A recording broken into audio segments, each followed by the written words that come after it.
You're sitting at the kitchen table with a repair estimate in your hand. $4,200 to replace the HVAC system. It's 92 degrees outside, and you're trying to calculate whether this wipes out your cushion for the year. That feeling in your stomach, that's what we're going to fix today. Most financial advisors will tell you to keep 3 to 6 months of expenses in cash. The rest should be invested for growth, they say. Stay the course. Don't let money sit idle, losing value to inflation. But here's what I learned after 2 decades on Wall Street. The rules that work during your earning years can quietly sabotage your peace of mind in retirement. My name is David Harrington. I spent over 2 decades as an investment banking analyst and portfolio strategist, navigating market cycles, recessions, and financial bubbles.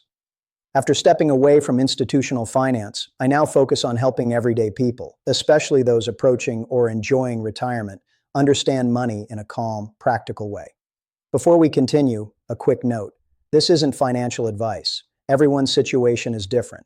Think of this as education to help you ask better questions and make calmer decisions. By the end of this video, you'll have a simple way to think about how much cash actually creates peace of mind without sabotaging your long-term plan. You'll understand why the standard advice doesn't quite work in retirement and what number might work better for your situation. If you find this helpful, I'd appreciate it if you'd subscribe and hit the like button. It helps me reach more people who need this kind of straight talk about retirement planning, and turn on notifications so you don't miss future videos. Let's start with why the traditional advice exists in the first place. 3 to 6 months of expenses in cash is designed for working people. It's meant to cover you if you lose your job, have a medical emergency, or face an unexpected expense. The idea is simple. You need enough liquid money to avoid going into debt or selling investments at the wrong time while you get back on your feet. That makes perfect sense when you're 45 and employed. You have income coming in every 2 weeks. You have decades for your investments to recover from market downturns. You can take some risks because time is on your side, but retirement changes everything. You're not getting a paycheck anymore. Your income is fixed. Social Security, maybe a pension, perhaps some withdrawals from your savings. When something breaks or goes wrong, you can't just work an extra shift or wait for next month's bonus. The money you have is the money you have. Here's what surprised me when I left institutional finance and started talking with real retirees. The anxiety doesn't come from not having enough total wealth. It comes from not having enough cash you can grab quickly when life happens. And life happens a lot in retirement. Your property taxes go up unexpectedly. Your car needs a transmission. Your daughter needs help with a down payment. Your prescription costs jump because your insurance changed formularies. None of these are catastrophic. But each one creates this moment where you're thinking, do I have to sell something right now to cover this? That question, do I have to sell something right now, is where peace of mind lives or dies in retirement. Because here's the reality, most financial advisors won't emphasize. When you're retired, selling at the wrong time isn't just inconvenient. It permanently reduces your future income. Let me show you what this means in everyday life. Say you have $500,000 invested, and you're following the common advice to withdraw 4% per year. That's $20,000 annually to supplement your Social Security. The market drops 20% right when you need $8,000 for a new roof. You don't have cash reserves, so you sell. You're not selling $8,000 worth of investments. You're selling $10,000 worth because they're down 20%. Those shares are gone forever. They can't recover when the market comes back. And now your nest egg is smaller, which means every future withdrawal takes a bigger percentage bite. This is what we call sequence of returns risk, but let's just call it what it really is. Bad timing that you can't undo. Having cash, real accessible cash in a savings account or money market fund means you never have to make that forced sale. You can wait out the market downturn. You can let your investments recover. You maintain control over your financial decisions instead of letting circumstances control you. Now you might be wondering, how much cash actually creates this breathing room? This is where we need to think differently than the standard advice suggests. I've watched thousands of retirees navigate this question. The ones who sleep best at night typically keep 18 to 36 months of living expenses in cash. Not 3 to 6 months, 18 to 36 months. Let's use real numbers. Say your essential expenses in retirement, everything you actually need to pay for housing, food, healthcare, utilities, run about $4,000 a month. That's $48,000 a year. 18 months would be $72,000 in cash. 36 months would be $144,000. I can already hear what your financial advisor might say. That's way too much sitting in cash, losing value to inflation. You're being too conservative. And yes, cash loses buying power over time. But here's what matters more for you right now. Having that cushion means you're making investment decisions from a position of calm rather than pressure. Think about it this way. You wake up one morning and the market is down 15%. Your portfolio dropped $75,000 overnight. If you have 3 months of cash, $12,000, you're immediately doing math on whether you need to sell soon to cover upcoming expenses. Your stress level is high. You might make emotional decisions. But if you have 2 years of expenses in cash, $96,000, that same market drop is just noise. You know you don't need to touch your investments for a long time. You can let them recover. You can stick to your plan. You sleep better that night. This isn't about optimizing every dollar for maximum returns. This is about optimizing your life for maximum peace of mind. There's a return on investment that doesn't show up in spreadsheets. The return of being able to breathe. Here's what this looks like in real life. You keep 18 to 36 months of expenses in a high-yield savings account or money market fund. Right now, those accounts might pay 4% or 5%, not amazing, but better than traditional savings accounts. This is your absolutely do not touch unless needed money. The rest of your retirement savings stays invested according to whatever risk level makes sense for you. Maybe a mix of bonds and dividend-paying stocks if you're conservative, maybe more stocks if you're comfortable with volatility. But you never have to sell those investments at the wrong time because you've got cash to cover life's surprises. Let me give you a concrete example. Say you're 68 years old with $600,000 in total retirement savings. You decide to keep $100,000 in cash, about 2 years of your $50,000 annual expenses. The other $500,000 is invested in a balanced portfolio. A market downturn hits. Your investments drop to $400,000. That's painful to see. But you're not panicking because you know you don't need to touch that money for at least 2 years. You keep paying your bills from your cash reserves.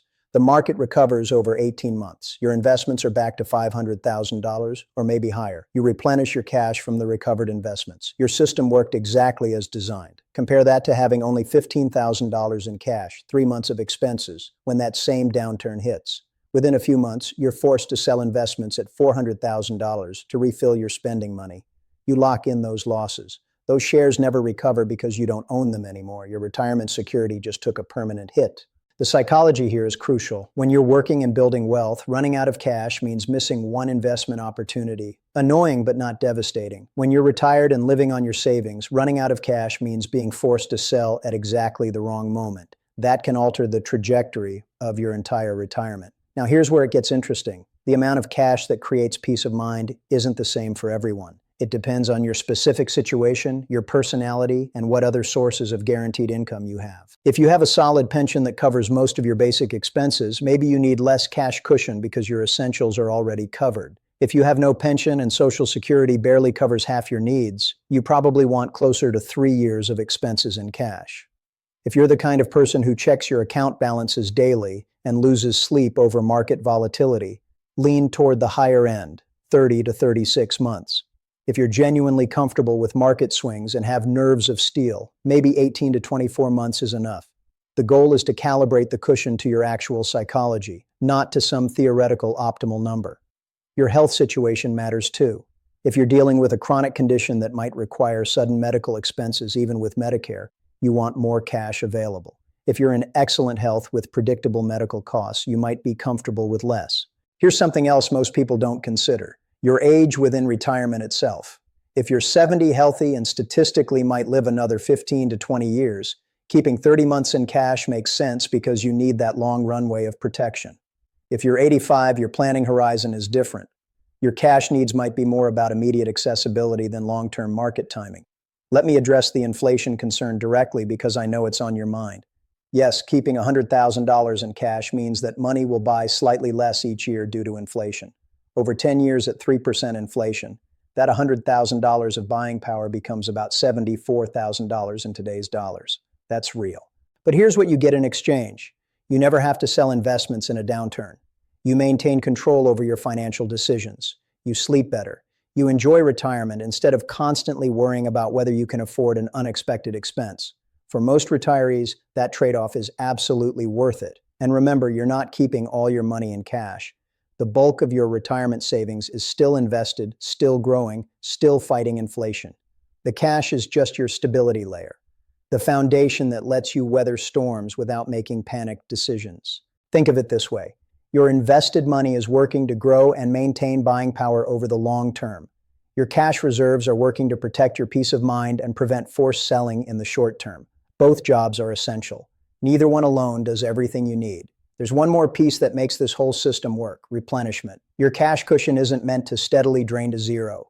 When your investments are doing well, when the market is up and you're feeling good about your portfolio, that's when you refill your cash reserves from your investment gains. You're essentially smoothing out the volatility. You take from investments when they're up. You live on cash when investments are down. This is the opposite of what most people accidentally do, which is sell investments whenever they need money, regardless of whether it's a good time.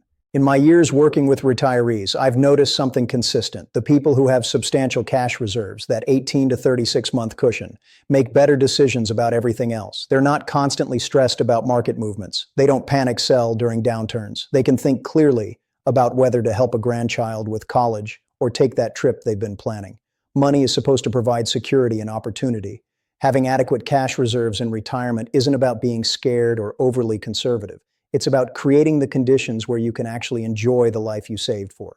Let me be clear about one thing. This approach requires discipline. It's tempting to look at that $100,000 in cash earning 4% and think, I should invest this in something that might return 8%. That temptation is normal. Resist it. The job of that cash isn't to maximize returns. The job of that cash is to maximize your quality of life by eliminating forced decision-making. Here's a simple way to think about whether you have enough cash. Ask yourself, if the market dropped 25% tomorrow and stayed down for 2 years, how long could I live comfortably without selling any investments? If the answer is less than a year, you probably need more cash. If the answer is 2 to 3 years, you're in good shape. If the answer is 5 years, you might actually have too much in cash and could consider putting some to work in conservative investments. The specific number that's right for you depends on factors only you know: your expenses, your other income sources, your health, your family situation, your personality. But as a general principle, most retirees find real peace of mind somewhere between 18 and 36 months of expenses in accessible cash. One final thought. This approach to cash reserves works best when you build it deliberately as part of a broader retirement income strategy. You're not just randomly keeping cash around. You're creating a complete system: guaranteed income from Social Security and maybe a pension, cash reserves for 18 to 36 months, and investments for long-term growth and inflation protection.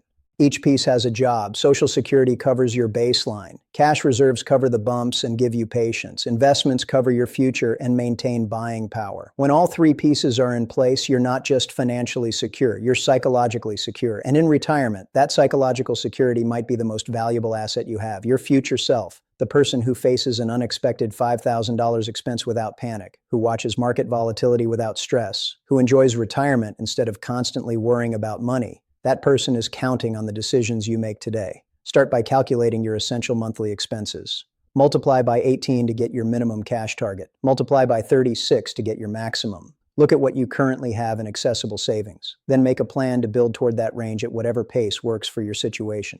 You spent decades building wealth. Now spend some time building the structure that lets you enjoy it without worry. That's what financial security in retirement really looks like.